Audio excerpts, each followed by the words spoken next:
नमस्कार। स्वागत है आप सभी का फिर से एक बार रुद्राज व्याकरण चैनल में। आज के इस वीडियो में हम गाला असाइनमेंट 2026 बोर्ड एग्ज़ाम के लिए पेपर नंबर 4 का कंप्लीट सॉल्यूशन देखने जा रहे हैं। वीडियो की शुरुआत करें इससे पहले आप इस चैनल पर नए हो, चैनल को अभी तक सब्सक्राइब नहीं किया है तो चैनल को ज़रूर सब्सक्राइब करें, बेल आइकन दबाइए और वीडियो को लाइक और अपने दोस्तों के साथ शेयर करना ना भूलें। तो आइए देखते हैं standard 10 Gujarati second language paper number 4 गाला असाइनमेंट की पेपर 4 जो आने वाली 2026 की बोर्ड एग्ज़ाम के लिए खूब इम्पोर्टेंट है, उसका संपूर्ण सॉल्यूशन आज हम देखेंगे। सबसे पहले विभाग ए, जेमा નીચેના જોડકા યોગ્ય રીતે જોડીને ફરીથી લખો, જેની અંદર અકૃતિ અને બ છે સાહિત્ય પ્રકાર, જેમાં શરણાઈના સૂર જેનો સાહિત્ય પ્રકાર છે એ આવશે ઓપ્શન બ ટૂંકી વાર્તા। ત્યારબાદ છે સૂરજ તો બધે જ સરખો જેનો સાહિત્ય પ્રકાર છે હાસ્ય નિબંધ। ત્યારબાદ જેઠીબાઈ જેનો સાહિત્ય પ્રકાર છે લોકકથા। ત્યારબાદ બ, નીચે આપેલા વિકલ્પોમાંથી યોગ્ય વિકલ્પ પસંદ કરી ખાલી જગ્યા પૂરો, જેમાં કાંતિ ખાલી જગ્યાના ખાંચામાં સંતાઈને બેઠો હતો, જેનો જવાબ આવશે કાંતિ હરજીવન મિસ્ત્રીના ખાંચામાં સંતાઈને બેઠો હતો। ત્યારબાદ 5 નંબરની ખાલી જગ્યા છે, વર્ગીસ કુરિયનની આત્મકથાનું નામ ખાલી જગ્યા છે, જેમાં જવાબ આવશે વર્ગીસ કુરિયનની આત્મકથાનું નામ મારું સ્વપ્ન છે। ત્યારબાદ નીચે આપેલા વિધાનો ખરા છે કે ખોટા તે જણાવો, જેની અંદર 6 નંબરમાં મારું સ્વપ્ન આત્મકથામાં યુવાનો માટે ડૉક્ટર આઝાદે ઉત્તમ સંદેશો આપ્યો છે, તો આ વિધાન છે એ ખોટું છે। અહીંયા ડૉક્ટર આઝાદના બદલે ડૉક્ટર વર્ગીસ કુરિયન છે એવું આવે। ત્યારબાદ છે રમજુ મીરની પુત્રીનું નામ ગૌરી હતું, જે વિધાન પણ ખોટું છે, કેમ કે રમજુ મીરની પુત્રીનું નામ હતું શકીના। ત્યારબાદ છે નીચે આપેલા પ્રશ્નોના એક વાક્યમાં ઉત્તર લખો, જેમાં પહેલો પ્રશ્ન છે પ્રશ્ન નંબર 8, મજૂરો ઘાસ કાપવા આવતા ત્યારે બલાઈને શી લાગણી થતી, જેનો જવાબ છે જોઈએ તો મજૂરો ઘાસ કાપવા આવતા ત્યારે બલાઈને ખૂબ જ દુઃખની લાગણી થતી અથવા તો બલાઈ ખૂબ જ દુઃખી થઈ જતો। ત્યારબાદ છે પ્રશ્ન નંબર 9, પ્રયાણ પાઠ કઈ પ્રસિદ્ધ હાસ્ય નવલકથામાંથી લેવામાં આવ્યો છે, તો એમાં જવાબ આવશે ભદ્રમ ભદ્ર નામની હાસ્ય નવલકથા છે, એમાંથી પ્રયાણ પાઠ છે લેવામાં આવ્યો છે। ત્યારબાદ પ્રશ્ન નંબર 10, હોટેલમાં યુવાન દંપતી ભોજન કેટલું મંગાવતા હતા, તો જવાબ આવશે હોટેલમાં યુવાન દંપતી જરૂરિયાત પૂરતું ભોજન મંગાવતા હતા। ત્યારબાદ છે નીચે આપેલા પ્રશ્નોના 2-3 વાક્યમાં જવાબ લખો, જેમાં પ્રશ્ન નંબર 11, તાજમહેલ વિશે લેખકનું મંતવ્ય સમજાવો, જેનો જવાબ જોઈએ તો તાજમહેલ વિશે લેખક કહે છે કે એક રાજાએ પોતાની પત્નીની 14મી ડિલિવરીમાં ગુજરી ગયેલી તેની યાદમાં આ કબર બંધાવી, એના કરતાં આગ્રા આખાને જમાડ્યું હોત અથવા તાજમહેલ જેવી કોઈ મોટી હોટલ બાંધી હોત તો સારું હતું। ત્યારબાદ છે ભદ્રમ ભદ્રનું વર્તન ક્યારે ક્યારે હાસ્ય જન્માવે છે, જેનો જવાબ છે ભદ્રમ ભદ્રનું વર્તન આપણને અનેક પ્રસંગે હાસ્ય જન્માવે તેવું હોય છે। થોડા પ્રસંગો છે એ જોઈએ। ભદ્રમ ભદ્ર ઘેરથી નીકળતા જ અપાર આનંદમાં હોય છે, અકથ્ય ઉમંગની વાતે આપણને હસવું આવે છે, શિયાળવાને વરુ ધારીને ભદ્રમ ભદ્ર દોડવામાં અંબારામ આગળ નીકળી ગયેલા એ વાતથી આપણને હસવું આવે છે, મુંબઈની ટિકિટ લેવા ટિકિટ બારીમાં ખભા સુધી ડોકું ઘાલીને પારસી પાસેથી ટિકિટ માગે છે ત્યારે આપણને હસવું આવે છે, મુંબઈ ટિકિટ વિશેના એમના સંસ્કૃત પ્રચુર શબ્દો સાંભળીને આપણને હસવું આવે છે, યવનના સ્પર્શથી સ્નાન કરવું પાણી પીવા ચોખ્ખો કરવો વગેરે પ્રસંગો પણ આપણને સારું એવું હાસ્ય પૂરું પાડે છે. ત્યારબાદ છે પ્રશ્ન નંબર 13. લેખક તથા તેમના મિત્રોને સિક્યોરિટી ઓફિસરે શું સમજાવ્યું? જેનો જવાબ છે એ જોઈએ તો સિક્યોરિટી ઓફિસરે સમજાવ્યું કે તમને જોઈતું હોય તેટલું જ તમે ખાઈ શકતા હો, તેટલું જ મંગાવો. પૈસા તમારા છે, પણ સાધન સામગ્રી તો બધી સમાજની છે. દુનિયામાં હજુ એવા ઘણા લોકો છે જે આ બધી સાધન સામગ્રીનો તીવ્ર અભાવથી પીડાય છે. માટે આ સાધન સામગ્રીનો જરીકે બગાડ કરવાનો તમને કોઈ હક નથી. ત્યારબાદ છે નીચેના પ્રશ્નોના સવિસ્તર ઉત્તર લખો. જેમાં પ્રશ્ન નંબર 14. શરણાઈના સૂર કૃતિને આધારે પિતાની વેદનાનું વર્ણન કરો. જેનો જવાબ જોઈએ. ભર જુવાનીમાં વિધુર બનેલા રમજુ મીરને 2 વર્ષની પોતાની બાળકી સકીનાને ઉછેરીને મોટી કરવામાં ખૂબ તકલીફ પડે છે. 2 વર્ષની અબુધ બાળકીને માતા અને પિતાનો પ્યાર આપવો પડે છે, હૂંફ આપવી પડે છે, 24 કલાક સાચવણી કરવી પડે છે, જમાડવી પડે, સંભાળ રાખવી, ઓછું ન આવે એવી તકેદારી રાખવી, બાળોતિયા ધોવા, 24 કલાક સાથે જતનપૂર્વક સાચવવી વગેરે કાર્યો પિતાની વેદના તો આપે જ છે. પણ જ્યારે સકીનાનું સાસરે 1 અઠવાડિયામાં અવસાન થાય છે એ સમાચારથી રમજુ મીરનું પિતાનું હૃદય વેદનાથી ફાટી પડે છે. પત્ની અને પુત્રીના દેહ વિલયથી પિતા રમજુ મીર ભાંગી પડે છે અને ચિત્તભ્રમ જેવી પાગલ દશાને પ્રાપ્ત થાય છે. આ વિરહનું દર્દ કોઈને કહેવાય નહીં અને પોતાનાથી સહેવાય નહીં એવું બની રહ્યું છે. પોતાને મળેલા બધા જ પૈસા ગૌરીને કાપડાના કરી આપી રમજુ મીર પિતાની વેદનાને થોડી શાંત કરવા મથે છે. એ પણ દુઃખની જ વાત ગણાય. ત્યારબાદ પ્રશ્ન નંબર 15. પ્રયાણ નવલકથા ખંડમાં નિષ્પન્ન થતી રમૂજના ચિત્રો વર્ણવો. જેનો જવાબ છે જોઈએ. પ્રયાણ નવલકથા ખંડમાં નિષ્પન્ન થતા રમૂજના અનેક સુંદર ચિત્રો આવેલા છે. થોડાક નમૂનાઓ નીચે મુજબ છે. ભદ્રમભદ્રનું મુંબઈ જવું અને આગગાડીમાં બેસવું એમના અકથ્ય ઉમંગ આપણને હાસ્ય પ્રેરે છે. જમાલપુર દરવાજે શિયાળને વળું ધારીને અંબારામ કરતાં દોડવામાં આગળ નીકળી જવું પ્રસંગ હાસ્ય પ્રેરે છે. ટિકિટ લેવા ખભા સુધી ડોકું અંદર નાખી સંસ્કૃત પ્રચુર ભાષામાં મુંબઈની 2 ટિકિટ માગવાનો પ્રસંગ હાસ્ય પ્રેરક છે. પારસી સોરાબજી અને ભદ્રમભદ્ર વચ્ચેની વાતચીત હાસ્ય ઉત્પન્ન કરે છે. યવનનો સ્પર્શ, સ્નાન, ચોખ્ખો કરી પાણી પીવું અને 2 આદમીના નામ તેમજ આયુષ્ય વધારવાની વાતથી હાસ્ય ઉત્પન્ન થાય છે. આમ પ્રયાણ નવલકથા ખંડમાં ઉપરના બનાવોથી નિષ્પન્ન થતી રમૂજના સુંદર ચિત્રો સાંકળે છે. ત્યારબાદ પ્રશ્ન નંબર 16. પાર્વતીબા અને મોટાભાઈ માટે રમાના મનમાં કેવો ઈર્ષ્યાભાવ હતો તે નથી પાઠના આધારે સમજાવો. જેનો જવાબ છે.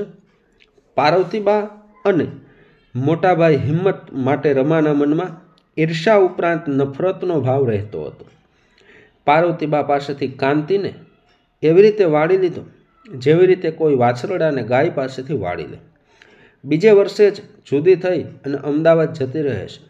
ત્યાં પણ કાંતિના મનમાં બા વિશે સાચી ખોટી વાતો કહીને માનસિક પરિતાપ આપે છે. બાને કસબી અને પૈસાની પૂજારણ કે કંજૂસ પણ કહે છે. મોટાભાઈ હિંમત વિશે પણ જેમ તેમ બોલે છે. પોતાના પૈસે મોટાભાઈ જીવે છે, બા જીવે છે એમ કાંતિને કહે છે. 1-2 વખત મોટાભાઈ બાનું ઉપરાણું લેવા અમદાવાદ આવીને તેને ઠપકાના 2 વેણ કહેવા આવે છે. તે રમાથી સહન થતા નથી. આમ પહેલેથી જ રમાને બા અને મોટાભાઈ તરફ જરા પણ લાગણી થતી નથી. ત્યારબાદ વિભાગ બી જેની અંદર જોડકા છે, જેમાં કૃતિ અને સાહિત્ય પ્રકાર આપેલો છે. એમાં છે 17મું તે બેસે અહીં, જેનો સાહિત્ય પ્રકાર થશે ગઝલ. લઘુકાવ્ય જેની અંદર આવશે દુહા, મુક્તક અને હાઇકુ. ત્યારબાદ ક્યારે વાગી જેનો સાહિત્ય પ્રકાર છે લોકગીત. ત્યારબાદ પ્રશ્ન નંબર 20 કે જે ખાલી જગ્યા છે, જેમાં કૃષ્ણના ખાલી જગ્યા માત્રથી બધા દુઃખ દૂર થાય છે, તો એમાં આવે છે દર્શન માત્રથી. 21મી ખાલી જગ્યા, હું હાથ લંબાવીને તમારા ખાલી જગ્યા સુધી પહોંચવા માગું છું, તો એમાં જવાબ આવશે હૃદય સુધી. ત્યારબાદ છે નીચેના વિધાનો ખરા છે કે ખોટા તે જણાવો. જેમાં પ્રશ્ન નંબર 22, હાઈકુને સત્રાક્ષર પણ કહે છે, તો એ વાક્ય છે એ સાચું છે. ત્યારબાદ હાથ પોતાનો એ બીજો જાણવા પામે નહીં, આ કાવ્ય પંક્તિમાં કવિ પ્રગતિની ટોચે પહોંચવાની વાત કરે છે, તો એમાં આવશે ખોટું. કારણ કે એમાં પ્રગતિની ટોચે નહીં પણ દાનની વાત કરવામાં આવી છે કે હાથ પોતાનો એ બીજો જાણવા પામે નહીં, તેમ કીડિયારું પૂર્યું હોય તે વેશે અહીં, તો એ વિધાન છે એ ખોટું છે. ત્યારબાદ નીચેના પ્રશ્નોના એક વાક્યની અંદર ઉત્તર આપવાના છે. જેમાં પ્રશ્ન નંબર 24, કવિ દરેક સ્પંદને શું ઈચ્છે છે, જેનો જવાબ આવશે કે કવિ દરેક સ્પંદને ઈશ્વરના નામનું રટણ છે રટણ ઈચ્છે છે. ત્યારબાદ છે પ્રશ્ન નંબર 25, જીવમાં જીવ આવ્યો એટલે અહીંયા એનો અર્થ આપવાનો છે, તો એનો અર્થ થશે જીવમાં જીવ આવ્યો એટલે ભય જતા સ્થિરતાનો અનુભવ કરવો. ત્યારબાદ છે વૃંદાવનના માર્ગે વહાલો શું માગે છે, તો એનો જવાબ આવશે વૃંદાવનના માર્ગે વહાલો દધીના દાણ એટલે કે દહીંના દાણ છે એ માગે છે. ત્યારબાદ છે નીચે આપેલા પ્રશ્નોના 2-3 વાક્યમાં ઉત્તર લખો. જેની અંદર વરસાદ વરસવાથી પ્રકૃતિ પર તેની શી અસર થઈ, જેનો જવાબ આવશે વરસાદ વરસવાથી પ્રકૃતિ પર તેની ખૂબ સુંદર અસર થઈ. પક્ષીના માળા ઠંડી હવામાં ઝૂલવા લાગ્યા, ઝાડના પાંદડાઓમાં ચમક અને તાજગી દેખાવા માંડી, ગરમીથી રાફડામાં દુઃખી થતી કીડીઓ એ ભીની થઈને ઠંડી થઈને હારબંધ ઝાડના થડ પર ચડવા માંડી, તડકો પણ સોનેરી બની ગયો, પૃથ્વી જાણે કે નવોઢા હોય એવી રૂપાળી બની ગઈ, વરસાદથી પ્રકૃતિમાં ઉત્સાહ, આનંદ અને જીવન પ્રગટ થયું. ત્યારબાદ છે શ્રી કૃષ્ણની મોરલીને કવિ અભાગણી કેમ કહી છે, જેનો જવાબ છે શ્રી કૃષ્ણની મોરલીને કવિ અભાગણી કહે છે કારણ કે શ્રી કૃષ્ણ પાસે અને સાથે મોરલી 24 કલાક રહે છે, તેથી ગોપીઓને મન તે શોક્ય સમાન છે. મોરલી શોક્યને કારણે ગોપીઓ શ્રી કૃષ્ણને પરમાત્માનું સાનિધ્ય પામી શકતી નથી અને રાત્રે પણ મોરલીને વગાડીને ઉજાગરો કરાવે છે. કૃષ્ણ મોરલીને રાત્રે પણ આરામ કરવા દેતા નથી, આ કારણે મોરલી અભાગણી કહેવાય છે. ત્યારબાદ છે કવિ નિરંજન ભગતના મતે પ્રત્યેક વ્યક્તિના હાથમાં શું શું છે, જેનો જવાબ છે કે કવિ કહે છે કે લાવ તમારો હાથ મેળવીએ, હાથ મેળવીને મારે કશું જ મેળવી નથી, તમારા હાથમાં કેટલું છે, ધન હશે, સત્તા હશે, કીર્તિ હશે, આ બધું તમારા હાથમાં છે, પરંતુ એમાંનું મને કશું જોઈતું નથી. ત્યારબાદ નીચેના પ્રશ્નોના સવિસ્તર ઉત્તર આપો. જેમાં પ્રશ્ન નંબર 30, ક્યારે વાગી કાવ્યનો ભાવાર્થ તમારા શબ્દોમાં લખો, જેનો જવાબ છે ક્યારે વાગી લોકગીત બહુ સુંદર રીતે લખાયું છે. આ લોકગીતનો ભાવાર્થ પણ મોરલીના ગૂઢા નાદ જેવો ધીર ગંભીર છે. લોકગીતમાં ગોપીની કૃષ્ણમયતા સુંદર રીતે વ્યક્ત થઈ છે. મોરલીએ ગોપીનું મન હરી લીધું છે. ઈશ્વર પ્રાપ્તિની ઘેલસામાં રહેલો નર્યો ત્યાગ અને અનન્ય ભક્તિ ભાવનાનો બોધ સુપેરે વ્યક્ત થાય છે. જેને પ્રભુ પ્રેમ પામવો હોય તેણે તન મન અને ધન છોડવા પડે છે. આ લોકગીતમાં પ્રભુ પ્રેમની તાલાવેલી સરસ રીતે અભિવ્યક્ત થયેલી છે. કૃષ્ણમય બનેલી ગોપીને શ્રી કૃષ્ણ પરમાત્મા સર્વત્ર દેખાય છે. ત્યારબાદ પ્રશ્ન નંબર 31, તે બેસે અહીં ગઝલના અંતિમ 2 શેરના આધારે આત્મનિરીક્ષણ અને પ્રામાણિકતા સમજાવો, જેનો જવાબ છે પ્રથમ વાત એ છે કે કોઈ વ્યક્તિ સભામાં બેઠી હોય અને પોતાની જાતને પ્રામાણિકતાથી પૂછે કે આ સભામાં બેસવાની તેની પાત્રતા કે યોગ્યતા છે કે નહીં. જો તેની પાત્રતા હોય તો જ તેણે આ સભામાં બેસવું જોઈએ. આ તેની પ્રામાણિકતા થઈ. બીજું, સભામાં બેઠા પછી ફરી પોતાની જાતને પૂછે કે આ સભામાં બેસવાની તેની યોગ્યતા છે કે નહીં, અને એને એમ લાગે કે આ સભામાં બેસવાની તેની યોગ્યતા નથી, તો તરત જ બીજી જ ક્ષણે ત્યાંથી ઊભા થઈ અને સભા છોડીને જવાની તેની તત્પરતા હોવી જોઈએ. આ તેનું આત્મનિરીક્ષણ થયું કહેવાય. ત્યારબાદ પ્રશ્ન નંબર 32, દીવાનખાનામાંનું શબ્દચિત્ર આલેખો. જેનો જવાબ છે દીવાનખાનામાં કાવ્ય નાયિકા પોતાના દીવાનખાનાને વિવિધ વસ્તુઓથી શણગારે છે. વસ્તુઓના મનને પૂછીને યોગ્ય સ્થાને વ્યવસ્થિત ગોઠવે છે. જૂની વસ્તુઓને કાઢીને નવી લાવે છે. સ્થાનફેર કરે છે. બારીના પડદા અને જૂનો ગાલીચો બદલી નાખે છે. બારીના પડદા નવા અને વોલ ટુ હોલ કાર્પેટથી દિવાલખાનું ચમકે છે. આવનારને શાંતિથી બે ઘડી બેસવાનું મન થાય એવું દીવાનખાનું બનાવે છે. સોફા અને લેમ્પની નવી જગ્યા ગોઠવે છે. આમ કાવ્ય નાયિકા દીવાનખાનામાં અનેક ફેરફાર કરે છે. અહીંયા આ જે સવિસ્તર પ્રશ્ન છે એ તો કે જરૂરિયાત મુજબ આપ્યા છે, પણ તમારે તો કે આમાં થોડું એડ કરી અને માર્ક્સ મુજબ પ્રશ્નનું લખાણ છે થોડુંક જવાબનું લખાણ લંબાવવાનું છે. ત્યારબાદ વિભાગ સી વ્યાકરણ વિભાગ છે, જેમાં પ્રશ્ન નંબર 33, નીચેનામાંથી કયો શબ્દ ઉદધિ શબ્દનો સમાનાર્થી છે? જેનો જવાબ છે સાગર. ત્યારબાદ પ્રશ્ન નંબર 34, નીચેનામાંથી સમાનાર્થી શબ્દનું કયું જોડકું ઉચિત નથી? જેનો જવાબ આવશે સમાનાર્થી શબ્દનું જોડકું ઉચિત નથી. તો શલ્ય અને શૂળ, પ્રતિકૃતિ અને નકલ એ બંને સાચા છે. રસોડાનું સમાનાર્થી શબ્દ છે પાઠશાળા ન થાય. તો જવાબ આવશે ઓપ્શન એ, રસોડું પાઠશાળા. ત્યારબાદ પ્રશ્ન નંબર 35, કૃત્રિમ શબ્દનો વિરુદ્ધાર્થી શબ્દ શોધીને લખો. તો એનો જવાબ આવશે ઓપ્શન બી, કુદરતી. ત્યારબાદ પ્રશ્ન નંબર 36, નીચેના વિરુદ્ધાર્થી શબ્દના જોડકા આપ્યા છે તેમાં કયું જોડકું ઉચિત નથી? તો સાંજનું વિરુદ્ધાર્થી સવાર, મેળવુંનું સમાનાર્થી મૂકવું, મિત્રનું વિરુદ્ધાર્થી શત્રુ. તો સાચો જવાબ આવશે મેળવું, ઓપ્શન બી. ત્યારબાદ પ્રશ્ન નંબર 37, નીચેનામાંથી કઈ જોડણી સાચી છે? વિશ્રાંતિ, વિશ્રાંતિ અને વિશ્રાંતિ. તો ઓપ્શન એ, વિશ્રાંતિ. ત્યારબાદ 38મો પ્રશ્ન છે, ખાલી જગ્યાના રંગાટ કામના હુનરમાં કચ્છનો મોટો ફાળો હતો.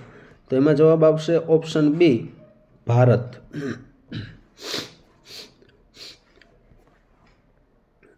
ત્યારબાદ પ્રશ્ન નંબર 39, નીચેનામાંથી પાવક શબ્દની કઈ સંધિ યોગ્ય રીતે છોડેલી છે? તો એમાં જવાબ આવશે ઓપ્શન એ, પો પ્લસ અક. ત્યારબાદ પ્રશ્ન નંબર 40, નીચેનામાંથી કયો સમાસ તત્પુરુષ છે? દિન દુખિયા તો ગરીબ અને દુઃખી એટલે દ્વંદ્વ સમાસ છે. ચિંતાતુર એટલે ચિંતાથી આતુર એ તત્પુરુષ સમાસ છે. અને આવક વેરો એટલે આવકના પ્રમાણમાં ભરવામાં આવતો વેરો એટલે મધ્યમપદ લોપી સમાસ છે. તો અહીંયા આપણને તત્પુરુષ સમાસનું કીધું છે એટલે જવાબ આવશે ઓપ્શન બી, ચિંતાતુર. ત્યારબાદ માથું વધેરવું રૂઢિપ્રયોગનો અર્થ આપો. જેનો જવાબ આવશે બલિદાન આપવું. 42મો પ્રશ્ન છે, ધોબીનો કૂતરો ન ઘરનો ન ઘાટનો, કહેવત સમજાવો. જેનો જવાબ છે બંને પક્ષને પ્રસન્ન રાખવા મથનાર બંને પક્ષનો વિશ્વાસ ગુમાવે છે. ત્યારબાદ છે અમથીમાંથી રોટલા ઘડાય છે. કર્તરી વાક્ય બનાવો. તો એમાં બનશે અમથીમાં રોટલા ઘડે છે. ત્યારબાદ છે 44મું, મેના બહેન રડી પડ્યા, ભાવે વાક્ય બનાવો. તો એમાં આવશે મેના બહેનથી રડી પડાયું. પ્રશ્ન નંબર 45, યુવાન દંપતી પોતાનું ભોજન લઈ રહ્યું હતું. રેખાંકિત વિશેષણનો પ્રકાર જણાવો. તો યુવાન છે તો એનો ગુણ બતાવે છે એટલે બનશે ગુણવાચક વિશેષણ. ત્યારબાદ પ્રશ્ન નંબર 46, નીચેનામાંથી વિકારી વિશેષણ શોધીને લખો. તો અહીંયા વિકારી વિશેષણનો ઓપ્શન આવશે ઓપ્શન એ, ઝીણો, ઝીણી, ઝીણું. ત્યારબાદ પ્રશ્ન નંબર 47, બલાઈ તું કેવી ગાંડા જેવી વાત કરે છે. યોગ્ય વિરામ ચિહ્નો મૂકી વાક્ય ફરીથી લખો. તો એનો જવાબ આવશે બલાઈ પછી અલ્પ વિરામ, તું કેવી ગાંડા જેવી વાત કરે છે, એના પછી ઉદ્ગાર ચિહ્ન. પ્રશ્ન નંબર 48, વાક્યના અંતે કયું વિરામ ચિહ્ન વપરાય છે. જેનો જવાબ આવશે પૂર્ણ વિરામ એટલે કે ઓપ્શન બી. ત્યારબાદ છે વિભાગ ડી, જેની અંદર પ્રશ્ન નંબર 49 કે નીચે આપેલા ગદ્યખંડનો ત્રીજા ભાગમાં સંક્ષેપ કરીને તેને યોગ્ય શીર્ષક આપવાનું છે. જેનો જવાબ છે આપણે જોઈએ. શીર્ષક આપશું સાચી શોધ અને સંક્ષેપ થશે આજે વિજ્ઞાન એટલી હદ સુધી આગળ વધી ગયું છે કે તે 15 મિનિટમાં પૃથ્વી પર પ્રલય મચાવી શકે. કદાચ ભવિષ્યમાં ચંદ્ર, શનિ અને મંગળનો સંપર્ક પણ મનુષ્ય કરતો થઈ જશે. પરંતુ એવી સંસ્કૃતિ કે જેમાં રોગ, ઘસારો અને હિંસાને જીવનમાં સ્થાન જ ન મળે એવી બુદ્ધિ હજી સુધી શોધાઈ નથી. ત્યારબાદ આપેલા મુદ્દા પરથી વાર્તા લખવાની છે, જેમાં ધ્રુવ અને ધર્મરાજની વાર્તા છે, જે તમારી ટેક્સ્ટ બુકની અંદર પૂરક વાંચનમાં પણ આપેલી છે, પણ એ તમને થોડીક લાંબી પડશે. એના આધારે પણ તમે તમારી વાર્તા છે બનાવી શકો. અહીંયા મેં ટૂંકી વાર્તા આપી છે, આમાં થોડું તમારી રીતે એડ કરી અને લંબાવી શકો છો. ધ્રુવ શીર્ષક આપશું સાચી મિત્રતા અથવા તો બહેન સ્નેહનો પાઠ. ધ્રુવ અને ધર્મરાજ 10મા ધોરણના ખૂબ જ ગાઢ મિત્રો હતા, જાણે બે શરીર અને એક આત્મા. ધ્રુવ ઉતાવળો અને લાડકોટમાં ઉછરેલો હતો, જ્યારે ધર્મરાજ શાંત અને સમજદાર. ધ્રુવને છોકરીઓ પ્રત્યે પૂર્વગ્રહ હતો, કારણ કે એને બહેન નહોતી. એક દિવસ ધર્મરાજે પોતાની બહેન ધ્યાની વિશે ગર્વથી વાત કરી તો ધ્રુવે મજાકમાં કટુ શબ્દો બોલી નાખ્યા. ધર્મરાજ દુઃખી થયો પણ ચૂપ રહ્યો. સાંજમાં સ્કૂલથી પરત ફરતા ધ્રુવનું એક અકસ્માત થયું. એની સાયકલ મોટરસાયકલ સાથે અથડાઈ ગઈ અને ઘાયલ થયો. ત્યાં ધર્મરાજની બહેન ધ્યાની હાજર હતી. ધ્યાની તરત મદદે આવી. 108 એમ્બ્યુલન્સ બોલાવી અને પ્રેમથી સંભાળવા લાગી. ધ્રુવે આંખ ખોલી તો ધ્યાનીની ચિંતા ભરેલી આંખો જોઈને સ્તબ્ધ થઈ ગયો. કોઈએ પૂછ્યું કે કોણ છે, તો ધ્યાની બોલી મારો ભાઈ છે. એક ક્ષણે ધ્રુવને સમજાયું કે બહેન સ્નેહ શું હોય છે. ધર્મરાજ આવ્યો અને ધ્રુવે મિત્ર તરફ સ્મિતથી જોયું. એ સ્મિતમાં આભારીપણું અને સાચી સમજણનો સ્વીકાર છલકાતો હતો. બોધ, મિત્રતા અને બહેન સ્નેહ બંને જીવનને પ્રેમ અને કરુણાથી ભરે છે. માનવને સ્વભાવની ખામીઓ છોડીને સહાનુભૂતિ અને લાગણીને સ્થાન આપવું જોઈએ. ત્યારબાદ તમારી શાળામાં યોજાયેલ વૃક્ષારોપણ વિશે આશરે 100 શબ્દોમાં અહેવાલ લખો. જેનો જવાબ છે વૃક્ષારોપણ કાર્યક્રમનો અહેવાલ, તારીખ 16/8/11, ઉમાનગર. જાણીતા લેખક શ્રી મણિલાલ પટેલનું એક વાક્ય છે કે વૃક્ષો જીવતા જાગતા દેવ છે. આ બાબતને સાકાર કરવાના હેતુથી વૃક્ષારોપણ દિવસ 5મી જૂનના દિવસે અમારા ઉમાનગર ગામમાં વૃક્ષારોપણ કાર્યક્રમ યોજાઈ ગયો. આ કાર્યક્રમમાં ગામના યુવક મંડળના યુવાનો અને શાળાના શિક્ષકો તથા વિદ્યાર્થીઓએ ઉત્સાહભેર ભાગ લીધો. આ કાર્યક્રમને તબક્કાવાર પૂર્ણ કરવામાં આવ્યો. વૃક્ષો વાવતા પહેલાં એક ટુકડીએ જે જગ્યાએ વૃક્ષ વાવવાના હતા તે સ્થળને સાફ કરી નાખ્યા. ત્યારબાદ બીજી ટુકડીએ સાફસૂફ કરેલા સ્થળોએ યોગ્ય અંતરે ખાડા કરી દીધા. અમારા ગામમાં ગ્રામ્ય વનીકરણ યોજના અંતર્ગત વૃક્ષો સરકારી નર્સરીમાંથી આપવામાં આવ્યા હતા. તે વૃક્ષોને લાવીને જે ખાડા કરવામાં આવ્યા હતા તે ખાડામાં વાવવામાં આવ્યા હતા અને ત્યારબાદ અન્ય એક જૂથે તે વૃક્ષોને પાણી આપવાનું કાર્ય કર્યું હતું. વૃક્ષોને સતત પાણી અને ખાતર મળતું રહે તે હેતુથી વાવેલા તે છોડના મૂળ પાસે જૂના નાના માટલાને ઝીણા અનેકવિધ કાણા પાડીને ગાળી દેવામાં આવ્યા હતા, જેથી તેમાં પાણી ભરવામાં આવે તો લાંબો સમય સુધી તે પાણી છોડને મળતું રહે. કેટલાક યુવાનોએ આ વૃક્ષોને દત્તક પણ લીધા હતા. આમ આખા વર્ષ દરમિયાન આ વૃક્ષોની જવાબદારી સ્વીકારી હતી અને અંતે વૃક્ષોનું મહત્વ દર્શાવતા વાક્યો પણ ગામમાં વિવિધ સ્થળોએ લખવામાં આવ્યા હતા.